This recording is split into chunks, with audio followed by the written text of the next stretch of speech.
watching part 14 of this series, The Assault on Our Constitution, with special guest and best-selling author Don Brown. Well, welcome to the program. I'm Emilie Plowman, and you are watching the next installment in our series on the Constitution with Don Brown here. So happy to be here with you, Emily. We're going to have I think a nice segment, and just want to encourage everyone to get your legal pads out, get your paper out, take notes, get your laptop, take some notes. We're going to be throwing a bit of information out in this. It's very, very crucial to understanding this very important concept, the Electoral College. So I'm looking forward to being with you today. Well, we're excited to have you, and it's just been amazing to follow this series that you and Rick have been doing, because this is a topic that we just do need to dig into. It is. And so if you will recall from our last episode, you all were talking about judicial tyranny and everything around that subject. And so as you mentioned today, we're going to dig into Electoral College. Right. And I'm so glad you've taken on this topic, because I think for a lot of Americans, out of all the things related to the Constitution, this is the one we really don't understand. That's true. And the Constitution sets up a system of checks and balances. We are a constitutional republic. We are not a democracy. Take notes on this and share it with others. And there are three characteristics of a constitutional republic. Number one, and the first and foremost, is checks and balances. And we see numerous checks and balances in our Constitution. The government, the federal government, is cut up into three branches. That's a check and balance. So there's not too much power in the other. And each branch has a certain authority that the other one doesn't have. Congress can raise taxes and can pass laws, can establish an army and navy. The president can sign laws into effect, is the commander-in-chief of the Army and Navy, but cannot create the Army and Navy. The Congress can declare war, and then the courts are to interpret federal law and not anything above that. So those are checks and balances that are set up within the Constitution. And the Bill of Rights are checks and balances. You know, I was talking to Rick earlier about the First Amendment. It started with Congress shall pass no law with respect to the establishment of a religion, a national religion, or prohibiting the free exercise. Notice that the handcuff is against Congress, okay? So understanding the Constitution is understanding that it is a great restraining device against government. And within that context, the Electoral College is a restraining device against tyranny. And we're going to talk about that today. So let me ask you this, as you're talking about the three branches, and each branch has a certain level of authority and a job to do. Correct. So if we're talking about the Electoral College, under which branch does that fall? Well, the Electoral College, we will see, is created in Article 2. And we'll move on to our next slide and take good notes on this. Remember, within the Constitution, we've got these stores around the country called 7-Eleven. Well, if you think 727 instead of 7-Eleven, you can understand the framework of the Constitution. There's 7 articles and 27 amendments, so 727. But the federal government is created in Articles 1, 2, and 3. Article 1 is the Congress. So the Congress is the first branch of government, and it's supposed to be the most influential branch. The second is the establishment of presidency, Article 2. So since the Electoral College deals with the election of the president, naturally it's found initially under Article 2. And as you can see from the slide that is up now, there are 3 places in the Constitution that deals with the Electoral College. Initially, Article 2, Clause 3, and we'll take a look at that.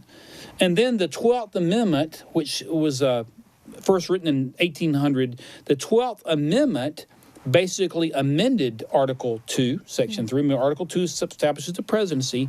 And then later, the 23rd Amendment, as we will see, which came about in 1960, about the time I came along, about 30 years before you came along. But at any rate, that gave electoral votes to the District of Columbia. So there are 3 constitutional provisions. We start with an understanding of the Electoral College. Make a note of this. Article 2, Section 3. Article 2 establishes the presidency. That was changed somewhat by the 12th Amendment. We'll talk about how. And then that was supplemented by the 23rd Amendment, which gave the District of Columbia 3 electorates. All right? So why don't we start first with Article 2, Clause 3. Now, basically what Article 2, Clause 3 does, and we have it here on the screen, and we'll read a little bit of it. I'll try not to go into too much detail. The electors who elect the president meet in their respective states and vote by ballot for 2 persons. And basically, the president of the United States is elected by electors, not by the popular vote. That's where the whole battle is today. the president of the United States is elected by electors who are elected usually by the state legislators. Right. Okay, and they meet in their states and then vote on who they want to be president, and those votes then are taken to the U.S. Senate, and the U.S. Senate then tabulates, and that's who wins. Now, today, what happens in most states is that electors we have an election like we had in 2016. Electors, if Donald Trump wins the state of North Carolina, as he did, then the electors in the state of North Carolina and the state of South Carolina will then vote and cast all those votes for that state for Donald Trump when they go to the Senate to actually elect the president after the election. And That's so the way they're it works. obligated to do that. Like, why? This is one thing I've always wondered, is why the people have cast a vote a certain way. Correct. And then those the folks in the Electoral College are obligated then to vote according to those votes? It depends in part on the law of the state. Most states have it so that, because it goes back to the law of the state, so that the electors are supposed to follow what the state's popular vote has been. What happens if they don't? What happens if the people vote one way, but then the conscience of that person in the Electoral College is like, oh, I want to vote the other way? If it depends on the law of the state and whether that electoral voter has the authority to ignore the vote. So you have to look at the law of the state. You know, after the election of 2016, there were a lot of Hollywood types who would come on and have these impassioned pleas asking the electoral voters, the Electoral College members, to vote against Trump, even though the state voted for Trump and to vote for Hillary. So, you know, they want to do away with the Electoral College, but then when it came time to try to persuade the electors to vote against the popular vote, they tried to do that. So, but you're asking very, very good questions. But it was established initially by Article 2, Clause 3. Now, let's take a look at what that meant. Electors from the states elected the president, number one. And we'll find that the 12th Amendment changes a little bit, but not a lot. So we still have electors from the state who elect the president, and then the candidate with the most electoral votes became president, and the candidate with the second most became vice president. Oh, okay. Yeah, right. So we're going to get into the 12th Amendment. What that would mean in today's world is that means that since Donald Trump in the 2016 election had the most votes, he would have become the most electoral votes, he would have become president, and then the second most popular, Hillary Clinton, would have been vice president. Oh, interesting. What a combination that would have been. Exactly. And that's the reason we have the 12th Amendment. So what happened is, what was happening initially is that this created for some very, very strange and uncomfortable political bedfellows. You know, Thomas Jefferson and John Adams. Thomas Jefferson was our third president, John Adams our second president. They were mortal political enemies. They did reconcile later in life, and there's a book by Bill Bennett called Our Sacred Honor. It's taken the last words as a Declaration of Independence. We pledge our lives, our fortunes, and our sacred honor. And it's a writing. It's a listing of writings of the founding fathers. And in that book, you can see letters written back between Jefferson and Adams, and it just gives you goosebumps to read it. They hated one another when they were politicians. It's amazing. But they reconciled, and and Jefferson was sick at Monticello, and later in life, Adams came to visit him, and these letters back and forth document their reconciliation. And they both died the very same day, July 4th, 1826, 50 years to the date after the signing of the Declaration of Independence. Really? That's amazing. But during their political time together, they hated one another, and Jefferson became Adams' vice president. And Jefferson was determined to get rid of Adams, so he basically allied with Aaron Burr, and they got more electorates, and then Jefferson became the third president, so he defeated Adams. Well, it was this uncomfortable, strange bedfellow relationship that had basically political enemies serving as president and vice president that led to the passage of the 12th Amendment. So the 12th Amendment, in its current form, basically stated this, and we've got a synopsis of it here, that the electors shall meet in their respective states. That's the same. And the electors, the president of the Senate, will count the votes. And the person having the greatest number of votes for president shall be elected president. The person having the greatest number of votes for vice president shall be elected vice president. So the 12th Amendment basically, it kept exactly what we had in Article 2, Section 3, except for now.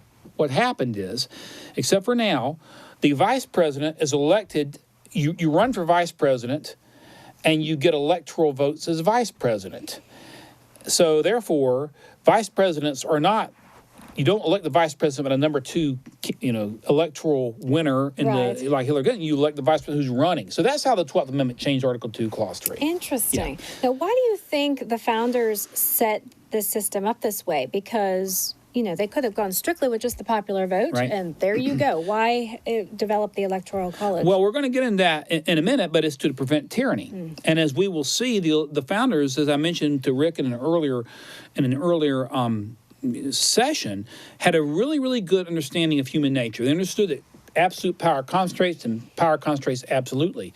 Power concentrated is absolute corruption. So they understood that. And the Electoral College was to prevent concentration of power in the big cities, as we will see.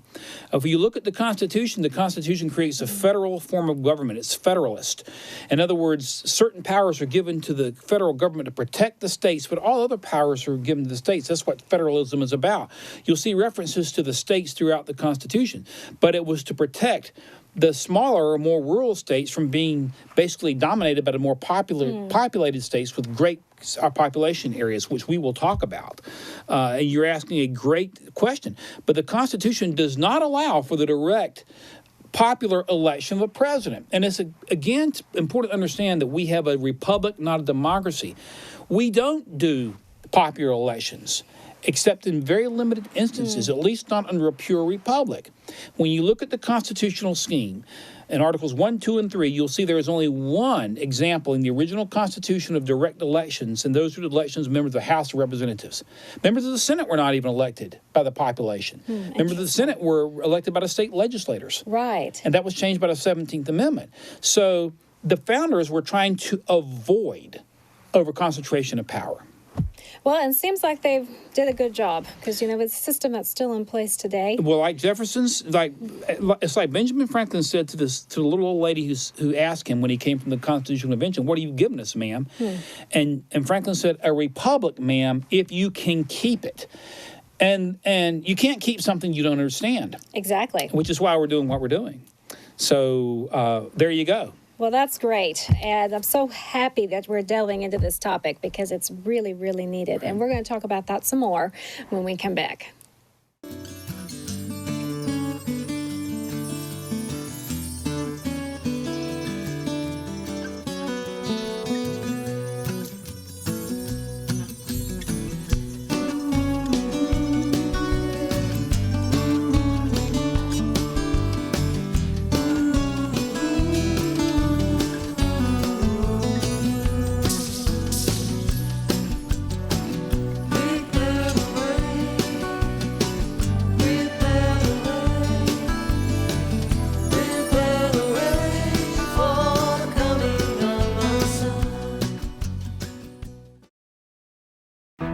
You are invited to the most anticipated Partners event of the year, the 2018 MorningStar Partners Weekend on June 1st and 2nd. We are in the King's service, together in unity, walking through open doors with His favor and purpose for our lives.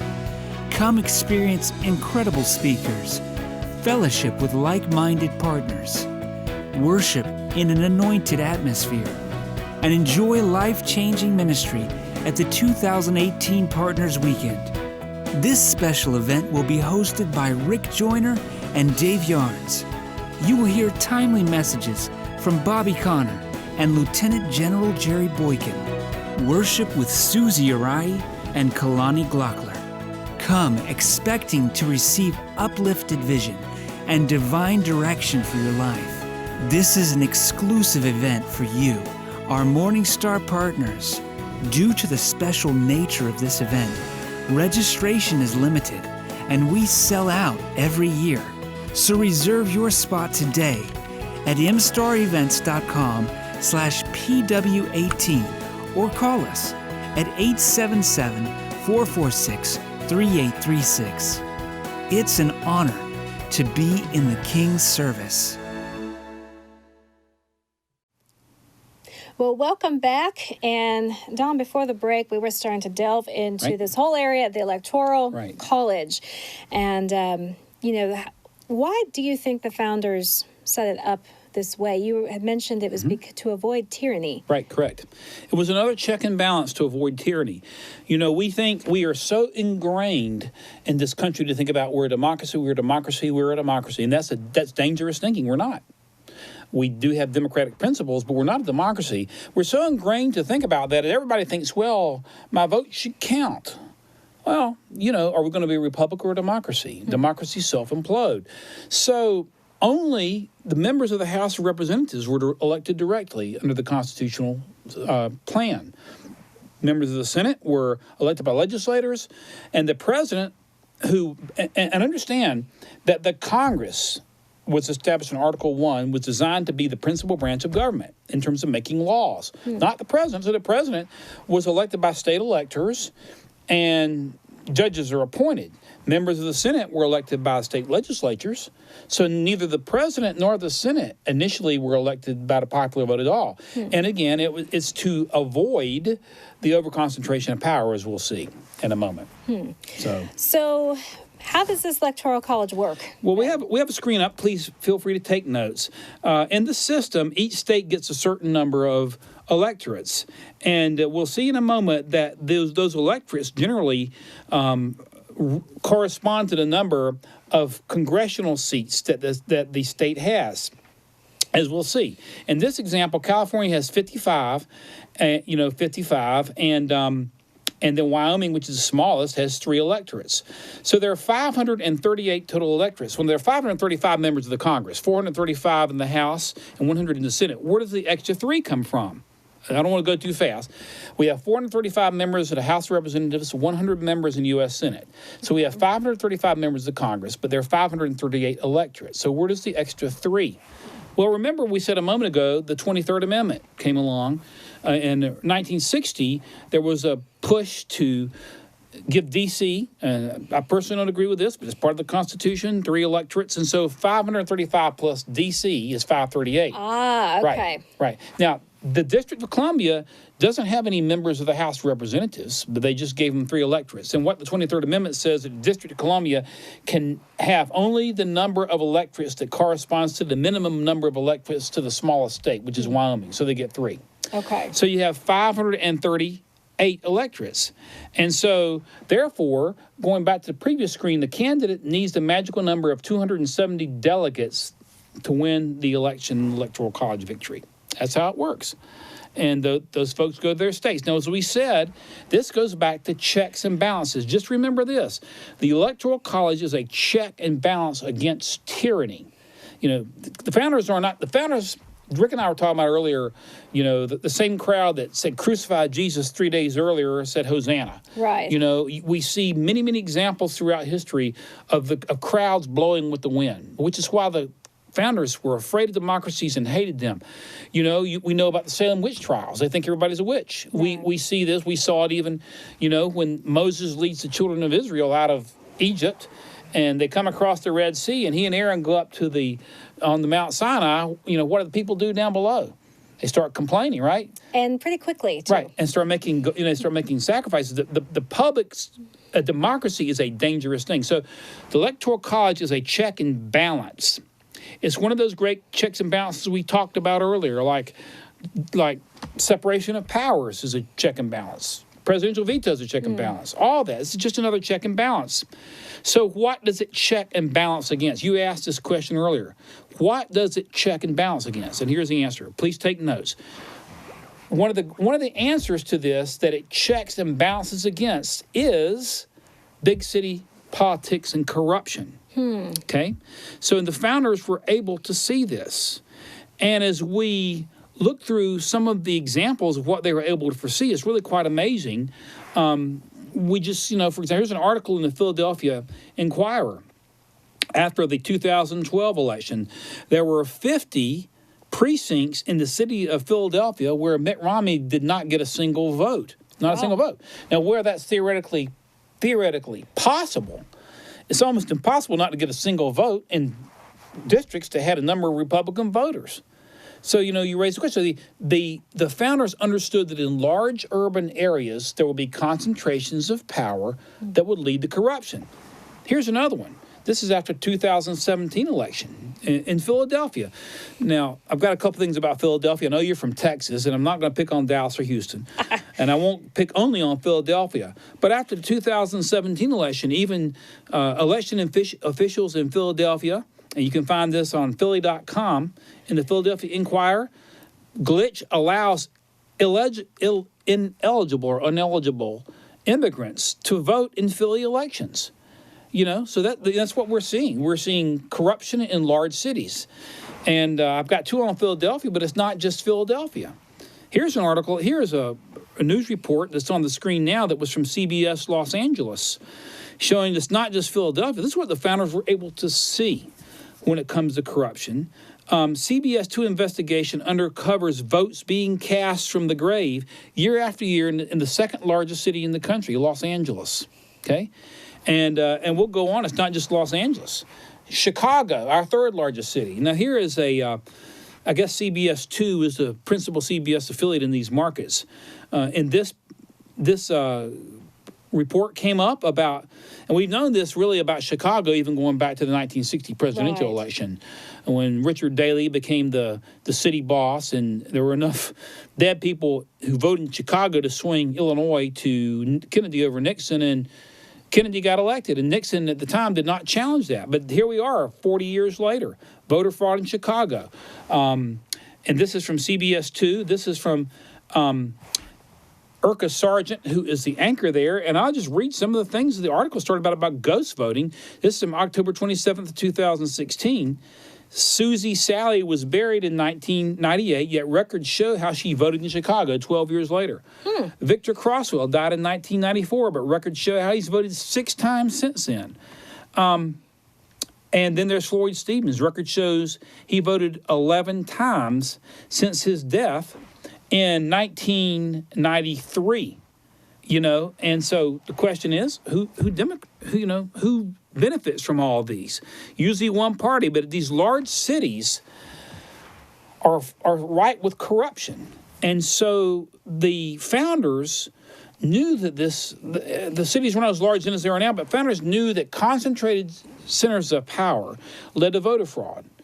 And therefore, the Electoral College, which is the power is given to the states, not to the cities, was created to prevent this thing. Interesting, little cartoon that I found. The fraud and corruption easily happens when there's no meaningful effort to ensure that only U.S. citizens vote, and when there's no meaningful effort to have voter identification. And here is the little cartoon of the lady saying, "Good news, dear. They've halted voter ID. And there's no effort to validate voter identification. So it becomes very, very, very easy to vote without voter ID.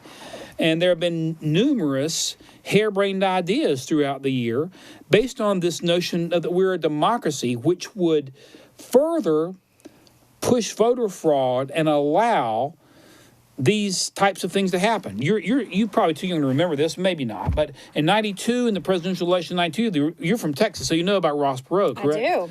Ross Perot in 1992 came up with this harebrained idea. He was saying, hey, everybody can vote from the computer at home for president.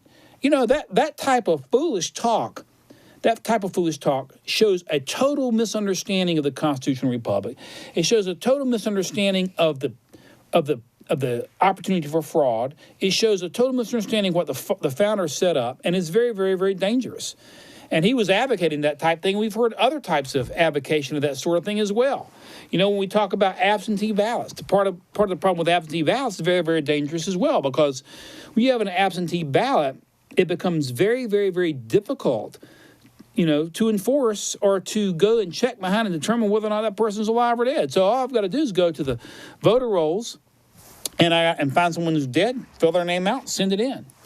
And the right to vote and the responsibility to vote should be something that is very, very, very guarded. It should be very precious, and it should be taken with a great deal of responsibility. The voting system is not designed to create a welfare base so that, you vote for me, I'm going to give you welfare benefits. And Well, it's a privilege, like any of our it is a privilege. other rights. It's a privilege, and it's like just like you don't want to put an automatic weapon in the hand of a kid who doesn't know what they're doing. You don't want to give the right to vote to someone who's going to destroy the constitutional republic, because we are a nation of law, starting with the Constitution and not a men. So you're correct. So I didn't mean to cut you off, but go ahead. No worries. Please One of the continue. problems that we have seen in recent years with leftist judges, Rick and I were talking about this earlier, simply make up the law. So there are a number of states that have attempted to pass voter ID laws, including my home state of North Carolina. And you know, to get on an airplane, you got to have an ID. You know, you got to have an ID to get a passport. You got to have an ID to do just about anything in this country these days, except to vote. So why is it that you don't have to have an ID to vote, but you got to have an ID to get on an airplane? You got to have an ID to drive a car. You got to have an ID to do about anything. Why is it that the right to vote, that the responsibility to vote, should not be protected by a voter ID? Well, the state of North Carolina passes a reasonable voter ID law, which is going to require you to show your ID so that we know who you are. Otherwise, you can go say you're a dead person and vote. You can go do that. You just get the dead person, the voter rolls, and vote all you want. But some leftist judge strikes it down as saying it's discriminatory, just making stuff up, totally making it up. So that's a problem, and we've got to be aware of that. So we got to remember that efforts to illegally encourage voter fraud, including invalidating voter IDs, is basically aimed at buying votes.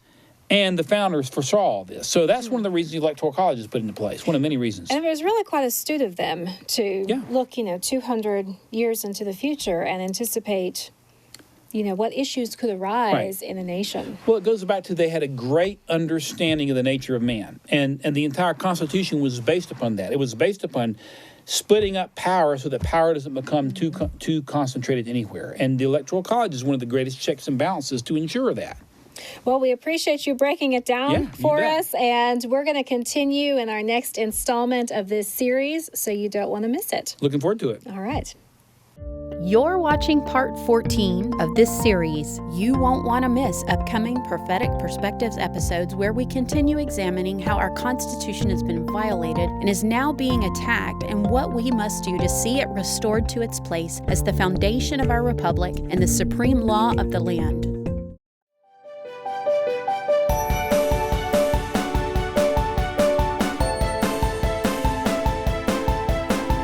On TV, online, on the go, and on your iPad.